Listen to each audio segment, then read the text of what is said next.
Pumirma ng 3 taong contract extension si Orlando Magic center forward Wendell Carter Jr. na nagkakahalaga ng $59 million. Dahil dito, mananatili si Carter Jr. sa naturang kupunan hanggang sa 2028 to 2029 season. Sa nakalipas na season, si Carter ay may average na 11 points per game gamit ang 52.5 shooting percentage.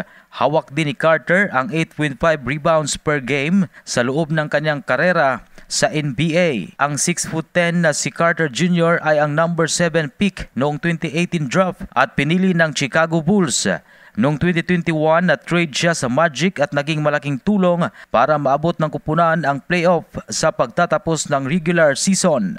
Sa nakalipas na off-season, naging abala ang Magic sa pagpapapirma kina Jonathan Isaac at Franz Wagner para sa kanilang extension. Kinuha rin ng kupunan ang free agent guard na si Kentavious Caldwell Pope. Yan ang Balitang Sports. Ito si Ray Tampos para sa Radyo Alternatibo Balita Nationwide.